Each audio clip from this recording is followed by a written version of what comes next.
Hello, stranger. Do you want to get some snakes in here? Welcome, everyone. It's the first day of spring in the year of our Lord, 2020. And today we're going to speak about snakes. More in particular, we're going to talk about the greatest, poisonous, most badass snake that never was. We're going to talk about Bothrodon. But before that, let's get an overview on this subject. And let's get a bit of coffee in me because, this machine doesn't run on nothing. Anyways, so, we all have this fascination with snakes, and the bigger they are, the more fascinating they feel, especially with prehistoric snakes. I mean, everybody by this day and age probably has heard of Titanoboa. Titanoboa, the most vanilla, the basic, the most normie giant snake of them all. But there are quite a bit of strange, large snake species in our world's natural history. So let's go over them a bit before tackling the amazing mystery of Bothrodon. So, okay, imagine you're in this place where you're in this universe where it's this kind of desert-like place, and it's this kind of bizarre fantasy universe, and you walk into this, snake bar. It's a kind of eccentric place where everybody's, weird, people have, horizontal pupils. There are people with dark blue skin or 6 fingers running around. It's a bit like the space cantina in Star Wars. And there's this kind of exotic, unintelligible music in the background. Nee, nee, nee, nee, nee, nee, nee, nee, nee. Womp, womp, womp, womp, womp, womp, womp. And everybody in this snake bar is talking about snakes. You want to get the Titanoboa, you want to get the Gigantophis. Everybody's hustling. Boy, that would be an amazing world to live in. But so if we lived in a universe where knowledge of prehistoric snakes is like car ownership, it's like a status of respect in society, And if this society was this bizarre snake bar I just told you about, then, people who go on about Titanoboa would be like the most plebeian, the normie crowd. They would be like, hey, Titanoboa is the biggest. But guess what? There's a hell of a lot more to giant snakes than just Titanoboa, which itself is a really, really impressive creature. I mean, it's known from multiple fossils. So that's a rarity in the fossil snake world because, usually snakes are animals with fragile skeletons, and you usually end up with a few measly vertebrae, or if you're lucky, something like a tooth, and then you conjecture from there on. But apparently Titanoboa is known from multiple fossils, so that's good. And it lived 58 million years ago in the hothouse world that immediately followed the demise of the dinosaurs, and it lived in South America. So this place was kind of we think it was like a giant swamp. Maybe it was entirely aquatic, who knows, because alongside Titanoboa we have fossils of enormous turtles. These are not sea turtles, but terrapin-like things, but huge. There are also fossils of giant lungfish and crocodiles of a certain lineage known as Dryrosaurids. Not Dryosaurs, because that's the name of a different animal. It's the name of a dinosaur. But there are Dryrosaur crocodile fossils. Now, Dryrosaurs were a group of crocodiles that had specialized for swimming existence. They still had arms and legs, so no fins like some other more specialized marine crocodilians. But, when you have all these lungfish and these aquatic crocodiles and these big-ass terrapins in there, it goes to figure that Titanoboa lived in something like a enormous aquatic environment, and itself in itself, it was probably more like a sluggish. There's this kind of strange snake called an elephant trunk snake, and it lives, I believe, in Sri Lanka. Go look it up, elephant trunk snake. So it's a very sluggish animal with very wrinkly skin, and I may be mistaken, but I guess the skin somehow helps it respire or somehow thermoregulate in the waters. But this snake almost never ventures out of the water, and it's a unique kind of snake because it's not a sea snake. It's this kind of freshwater snake that has adapted to live in the fresh water for all its life. So whenever I think of Titanoboa, I think of that kind of an animal, you know, almost never leaves the water, wrinkly, drab. It's not like this giant snake. Animals don't scale up like that. I mean, you have this kind of boa snake or a ball python, you know, it looks quite vicious and dashing. But when these animals get to be huge, they don't look the same way anymore. Even if they're from the same family, their appearance changes because of the new impositions placed on them by gravity, environment, and just from the simple fact of having so much flesh to support, you know. So I think Titanoboa looked like quite a derpy animal. In fact, there's a museum model. Go Google this thing. I mean, there's so many pictures of it out there, and most of them are crap. I mean, they show this like vicious, awesome killer snake. They show this kind of magnified ball python, but that's not the case. There's a really good picture of a model, and it's like this kind of blunt-tailed, blunt-headed, kind of more derpy snake. But even with that model, they couldn't resist the temptation of making it kind of monstrous, so it kind of rears up with this kind of head looking at the viewers at a human level. And that's some sort of like narrative placement there. If this animal was really next to you, it probably could raise its head like that. But why would it need to? It would be a chunky hunk of water-dwelling, enormous snake. If you look at pictures of anacondas underwater, they look quite derpy. In fact, there's pictures of them swimming peacefully with divers. Don't try this at home. So it would be just a normal animal. It would be a huge animal, and yes, it would be a predator. But there's no reason to assume Titanoboa would be a kind of kill 'em all kind of monster, you know. I just find it extremely boring. Also, there's something with names. I think names color our perception of animals, living or extinct, greatly. Titanoboa! What a name! It's like this kind of Dwayne Johnson movie. But if it was named like, I don't know, imagine a name like Brown. Imagine a paleontologist named Brown had discovered Titanoboa, and for some reason they had named it Brownia. Suddenly doesn't look as vicious now, does it? That's one of my many pet theories about paleontology, life, and science in general, that names really color our perception of something. I think I may have mentioned this in a previous podcast, but one of my friends, the inimitable Matt Martiniuk, was illustrating. He has these great books, by the way. So he made this illustration of these troodonts. These were like dinosaurs, distantly related to the raptor dinosaurs we all love. But they were much smaller, and they were feathered.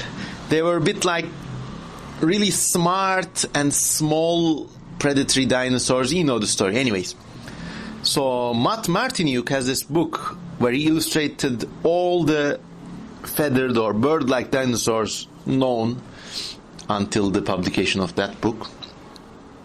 But in one page there is this group of troodonts. So there are some like vanilla troodonts, and they are illustrated very like with kind of grayish brown patterns, something you would expect from a ground living bird. But then there's a species of troodont named Zanzabazar. And suddenly, this dinosaur is illustrated with these like gruiest patterning of spots and stripes. Now, it's not impossible for an animal to be colored like that, but I would bet my ass that if this animal wasn't named Zanzabazar, and if it was named Brownia, Matt Martinuke wouldn't have gone out of his way to do these colors. That's a lot of like, obviously there's the cultural factors in names that affect us more than the most. But it's really something to consider when you're doing reconstructions of fossil animals, or when you're studying anything really. When something has a lot of unknowns attached to it, names play a bigger role, such as the cases with fossil animals. So you got something like Titanoboa, and everyone accepts it to be like a wrestler, like this kind of pounding ass giant snake churning up the swamps. Anyways, we've spoken a lot about Titanoboa, haven't we? Well, there are other giant prehistoric snails. Let's go over a few of them. There's this kind of late Cretaceous burrowing snake called Dinilicia.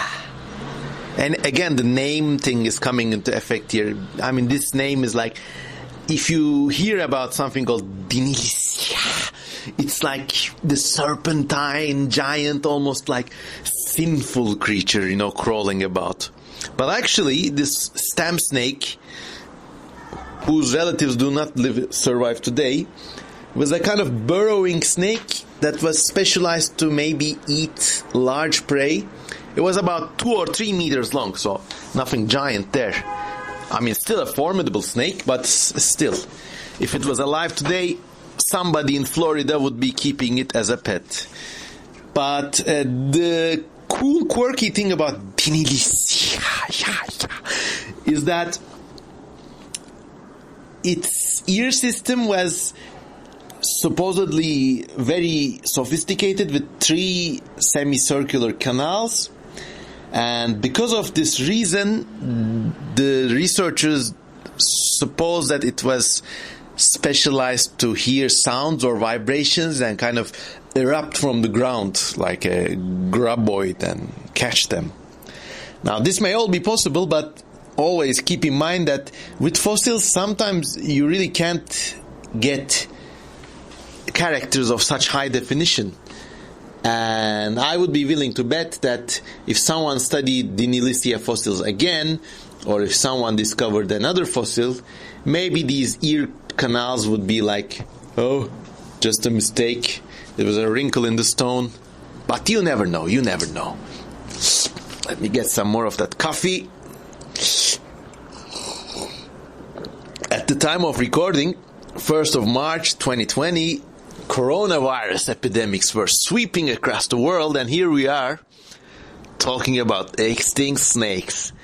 But isn't that the best thing in life, If you're not in a position to talk about extinct snakes without any reason, then you're not living.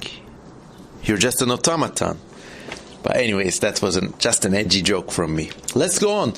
So there's actually this entire extinct family of large snakes called the Madsoiidae family. That's Madtsoiidae.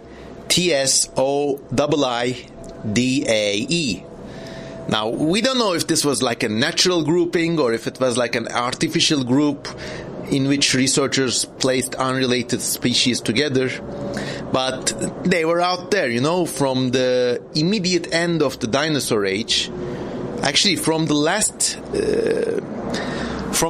years of the dinosaurs until quite recently, these animals were active as a group, if they were a single group. And they had some rather large and interesting members among them. For example, the snake that lent its name to this group, Madsoiidae. I don't know how that is spelled. Madsoiidae, maybe. Madsoiidae. That's what I'm going to go with. Madsoiidae. Some sort of a vegan meal. So Madsoiidae came in many species, and they could be up to 5 meters long.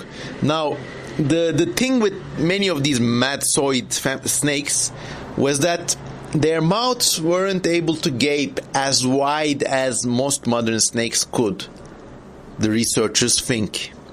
So maybe they were restricted to smaller prey sizes, or maybe they had some other way of breaking apart their prey. They still had flexible jaws. I mean, they had a joint in the jaw, lower jaw, that could bend like an elbow, so they could still like open their mouth pretty wide. But something in the research suggests that the flexible cartilage linking the two ends of their lower jaws wasn't as flexible, or maybe wasn't there. I couldn't understand properly, but hey, that's life. So from the Madsoiid snake group, we have the next best thing to Titanoboa, which is Gigantophis. Gigantophis, the giant snake, described in 2009, so it's a recent description. Fuck, it was 10 years ago, so it's not recent. God. Anyways, so Gigantophis, it lived in what is now the northern Sahara Desert, and again, probably from a lush and aquatic environment, but no one can tell. Okay, now I remember reading somewhere in one of the natural history or anatomy books, one of the many I've read over the years. Now, this book was published in the late 80s or the early 90s, I think, but I'm not sure. But in this book, the researchers said that right after the end of dinosaurs, the snakes seem to have diversified into a number of forms, some of them specialized for a aquatic existence, they said. I remember. Now, my memory could be wrong, but I always had Gigantophis in mind, or like Titanoboa in mind, even though they're not the same family. Gigantophis, so there could have been these like radiation of huge sea snakes for a while, immediately after the end of the period of the dinosaurs. But, well, I don't know, I mean, I need to find the references for that, so let's leave it there and talk more about Gigantophis properly. Now, this was a really big snake, I mean 9 to 10 meters long, specialized for a mostly swimming existence, I guess. By the way, it means a lot, you know, a swimming snake doesn't just mean a snake in water. Now, especially if you look at sea snakes. Now, I would really... If God came down and like asked me a question, like, do you want a reshuffle of snake evolution? And for some reason, if he asked, would you want me to not have Titanoboa, but instead have like enormous sea snakes, half its length, I'd be cool with that, because sea snakes are so bizarre. The ones living today, there's like a heck of a lot of species of them, that's for one. I could do a whole podcast on sea snakes. You know what? Maybe I will. But before that, let me just talk a bit about them. Some of them have these like very thin front section and a thick butt section and a fin almost like that of a fish. Almost like that of one of these, you know, gooky, weird sharks. Gunky little sharks, sorry. It looks like a plesiosaur, almost. And these animals are alive today. Another kind of sea snake has these kind of like file-like scales. And its skin is so hard that barnacles grow on it. Another one has this kind of head like a turtle. It's called a turtle-headed sea snake, actually. Another one has this one tooth. And it specializes to feed on fish eggs. So, really bizarre group. One day I should just go over all sea snake species one by one. And that would be another podcast. So anyways, in my mind's eye, Gigantophis resembles this giant sea snake, but it was probably something more like an anaconda. That's another normie snake, by the way. Anaconda. Anyways, it lived in northern Sahara 40 million years ago and had a merry old time. Then you had the other. This was a kind of Madsoiid snake that lived in the final million years of the dinosaur era. And its name was Sanasha. And once again, the name effect really comes into play here. And in fact, I believe it was named after a legendary creature or something. I need to check up on that. But it's Sanageh. Sanage. Was around 3 to 5 meters long, and one of its fossils was found next to a nest of titanosaur eggs and nestlings. Titanosaurs were these enormous plant-eating sauropod dinosaurs that lived until the end of the reign of dinosaurs. So they were quite badass creatures, like some of them were enormous. So this image of this snake that eats great herbivorous dinosaurs, that's a difficult image to shake, and lo and behold, a lot of artists illustrate Sanasha as a kind of monster snake always attacking long-necked plant-eating dinosaurs. But actually it was just a lucky nest robber. And up between 3 and 5 meters long, it's still big for a snake, but, we're talking about rock python dimensions here. The kind of snake that, people have their shoulders when they're in a burlesque show or something like that.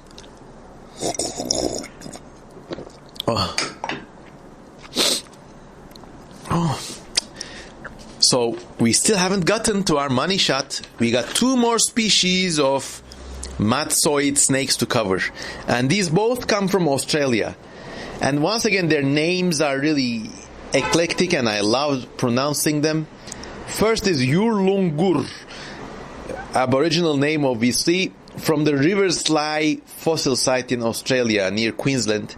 River Sly area was a extremely rich area in fossils, and all the weird Australian marsupials, the weird extinct Australian marsupials, most of them come from that region. It lived between 23-ish to 11-ish million years ago. There's many species of them, and they were really large, up to 6 meters long. And the references indicate that up to 30 centimeters thick. So we're talking about thick boys here. Thick Aussie snakes.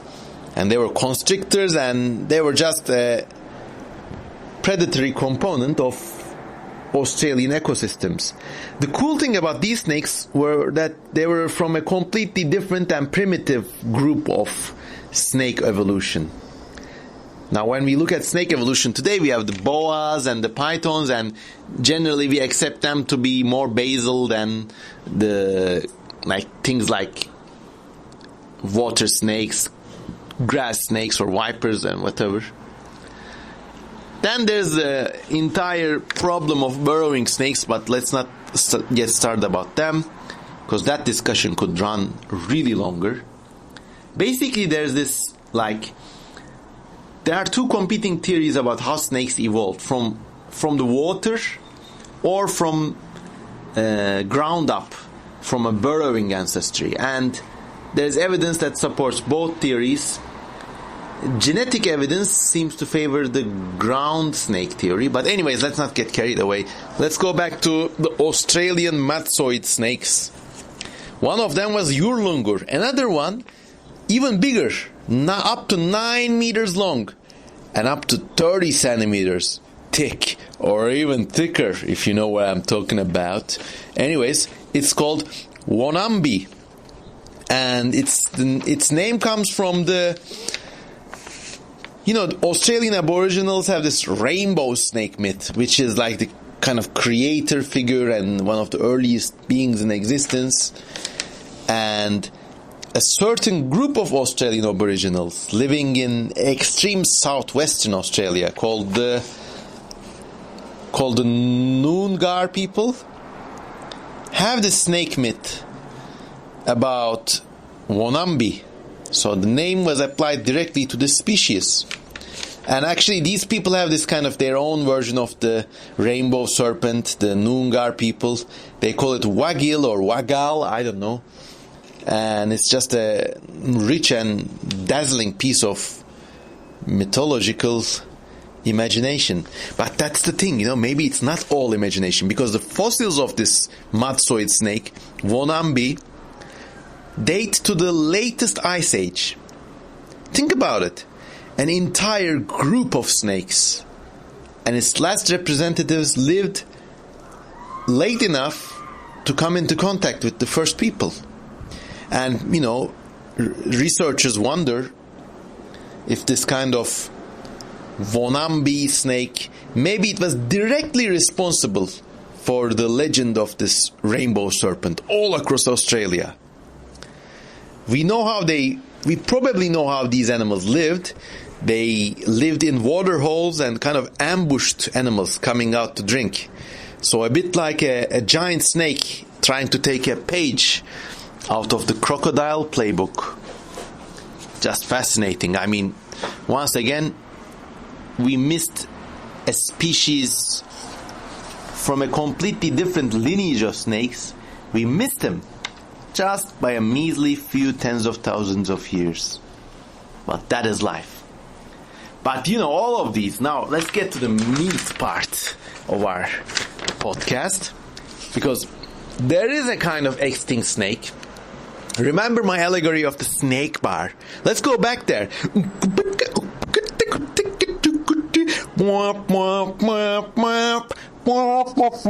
Everybody's kind of hustling, smoking pipes, talking about snakes, buying snakes, selling snakes, hustling to make an honest snake buck. What a life. And in you come, and they say, "What kind of wares are you peddling, stranger?" Because these are the snake people, they don't talk like normal humans. And you say, "Well, what if I tell you got a scoop on something called Bothrodon?" And they'll all be like, you could hear a pin drop, deadly silence. And all the snake hustlers and this weird meta-human people in the snake bar, they're like, "It can't be true. There were legends about this, but not in my lifetime." Okay, so with Bothrodon, we're actually talking about a venomous snake. Something like a boomslang or a green mamba that was up to 20 meters long. Can you believe this shit? I can't believe this shit. And neither can the people in our imaginary snake bar. It's amazing. It was described in the year 1927 by a certain professor. Actually, he was a lot more than just a professor of zoology. He was an explorer, a member of the British elite. He had work on disruptive marine camouflage. He was one of the first people who suggested that if we paint our great ships in like bizarre triangular or splashy shapes, then enemy gunners won't be able to see them properly. And he was also active in politics, and he did this expedition all across this region called the Gran Chaco region, or Caco. I don't know how this is spelled. CHCO. Gran Caco region. Near the part of South America that comprises the southwestern part of Brazil, Bolivia, Argentina, all those places. He had this enormous expedition all across that place. He discovered a species of lungfish, many other things. So he was a legit scientist. And this guy was J. Graham Kerr, Kerr. And one of his prize discoveries was a snake fang. Get this, the fang itself is 3 centimeters wide. That's like the first 2 lobes of your finger. That's its width. And up to 6 centimeters long. But it was curved. So if you opened it, it was even longer. If you could unroll the fang, it was even longer. Amazing specimen. And it had this long poison groove in it, Fascinating. And he, actually, there's a description of this fossil in the Proceedings of the Royal Society of Edinburgh. I accessed it online. But by the way, most of my knowledge about Bothrodon comes from the writings of Dr. Karl Shuker on his blog, It's linked in the video description. Please go and read it. He is this amazing and very prolific author that writes about cryptids and cryptozoology non-stop. And he's been one of my idols.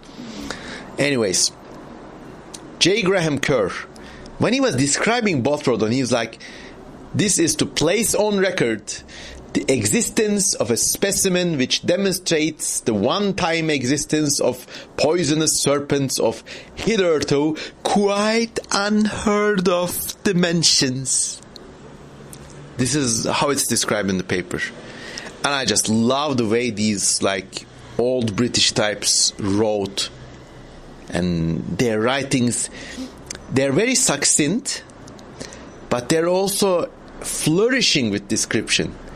And they do it with like a maximum economy of words, and there's something really like exaggerated about them too. And that's just how the British rolled in those days. They were, in a way, the masters of the planet back then. But now they're doing something else. Anyways. But isn't it amazing? I mean, this giant snake, and this discovery immediately got the attention of a lot of scientists, like another herpetologist of the time, Raymond Dittmars, in his book, The Snakes of the World, written in 1930, here's how he described it. The size of this monster is open to thrilling conjecture.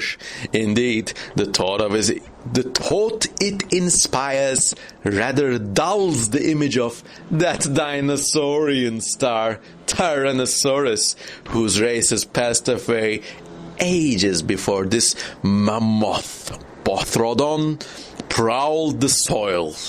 Yeah. Amazing writing. These guys, they had a different kind of character that's all gone out of the planet today. Maybe for better or worse, but I think for worse. I mean, I look at the life of Graham Kerr.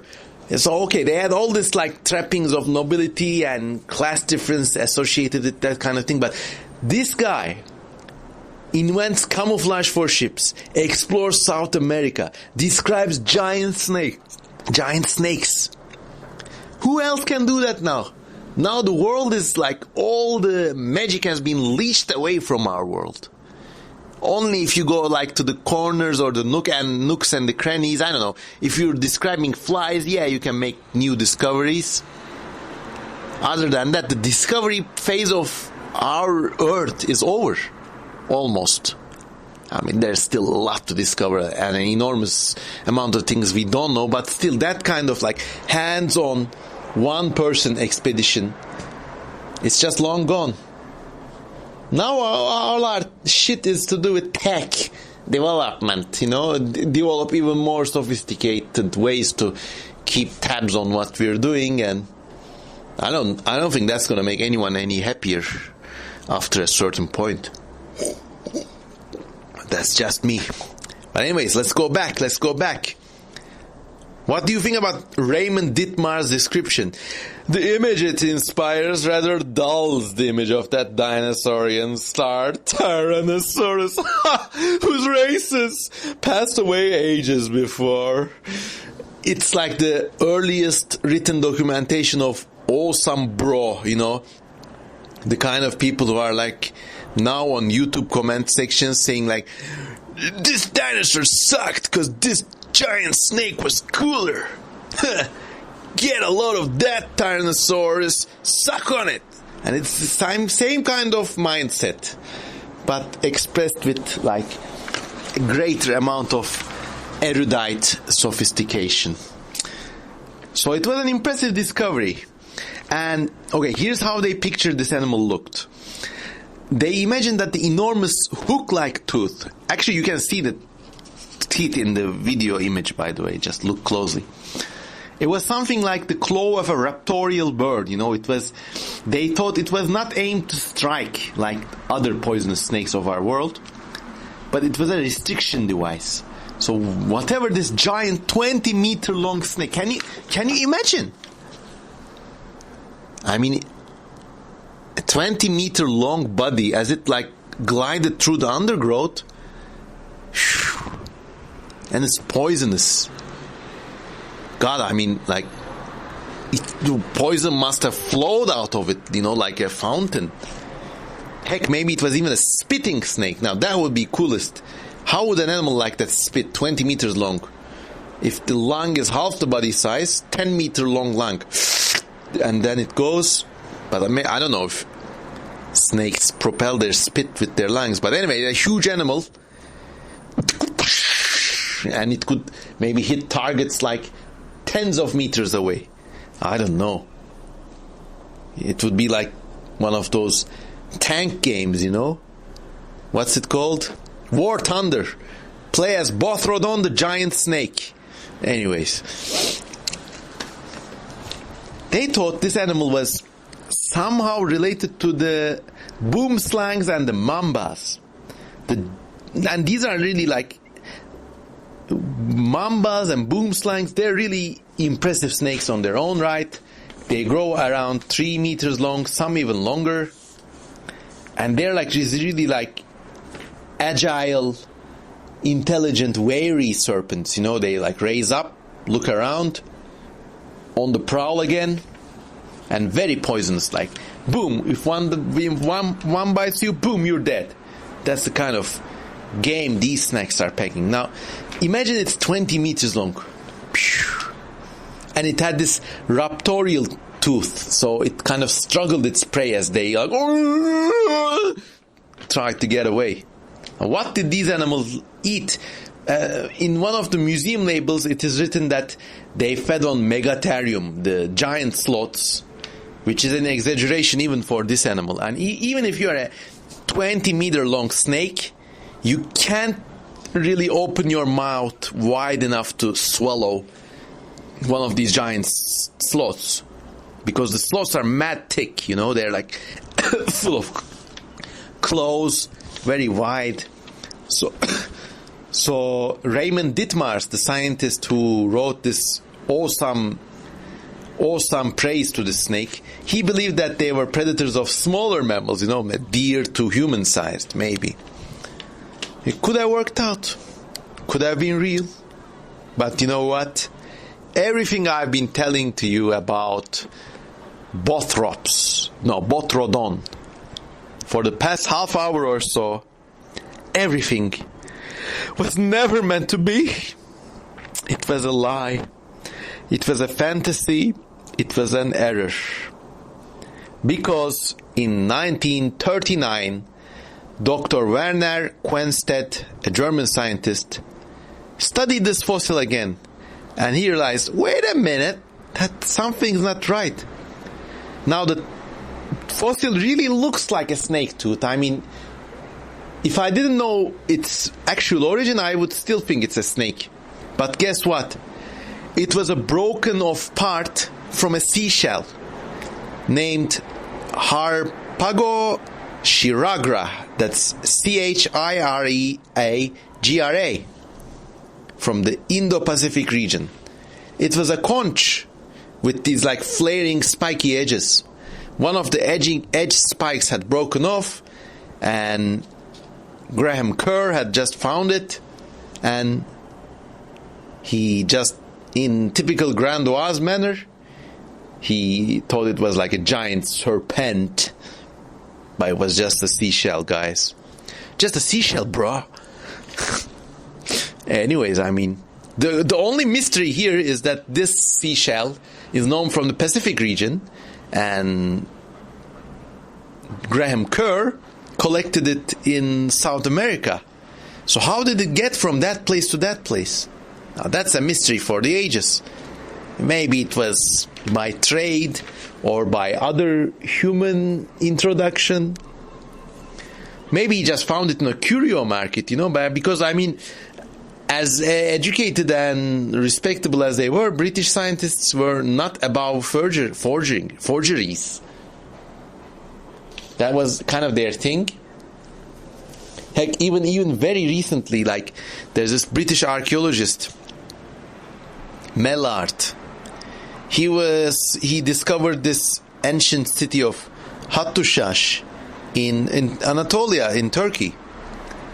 And he discovered images of female goddesses something like an alphabet, all kinds of like written artifacts from this extremely ancient, was it Hattushash or no? It was an extremely ancient site called Çatalhöyük, then called the world's oldest settlement. Well, guess what? After he died, they looked at Mellart's notes, and he was just forging some of his discoveries, if not all of them. Now all of his legacy is tainted. He just made it up. There was this thing about British explorers you always have to keep in mind. Maybe about all explorers from all nations, I don't know. But British had it more than most because maybe they controlled more of the world than the most at any given stage, you know. They kind of liked exaggerating.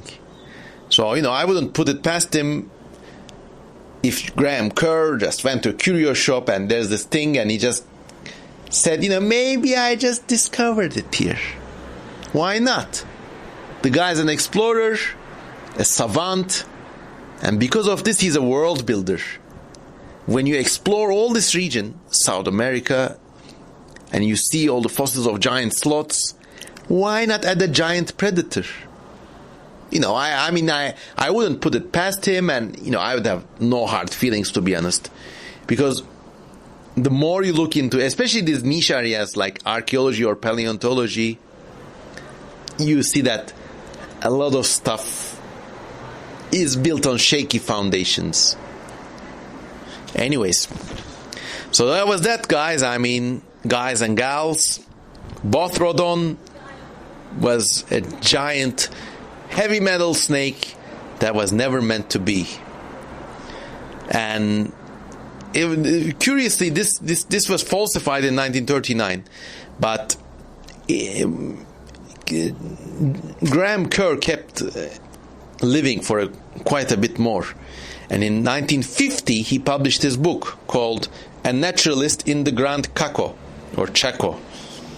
And he still described it, Bothrodon, as a real specimen.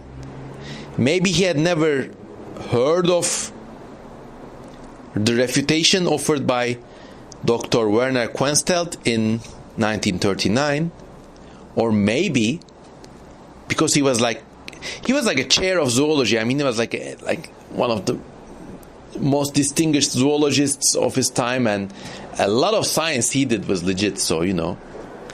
But maybe because of the academic system at the time, no one could bring themselves to tell this to Professor Kerr, because, you know, it would just be a blow to his credibility that wouldn't benefit anybody, let's just say. So he still kept at it until his death. He kept believing that Bothrodon was a real fossil. He wrote about it as such, in the very least. Maybe he knew in his heart, but he never wavered. So that's interesting. And that's one of the telling things, you know. Maybe that's why I think he may have kind of fabricated this thing, even if it was based on an actual discovery. Let's say he was in South America, got the thing from a curio shop, and couldn't resist the temptation of describing it as a giant snake. Now, then it's falsified, like blatantly falsified. It's falsified in a way that he can never disprove it. So he just keeps on trucking. Never waver. Don't let them see you in a state of disarmament. That's a very upper-class British thing to do. Anyways, guys and gals, that was the story of Bothrodon. Once again, you can find all the relevant links and references in the video description. Please like this video, share this video, and subscribe to my channel. And please consider supporting me on Patreon, because with your donations, I can make more and more videos like this. And keep safe from the coronavirus, and have a nice day. Goodbye, everybody.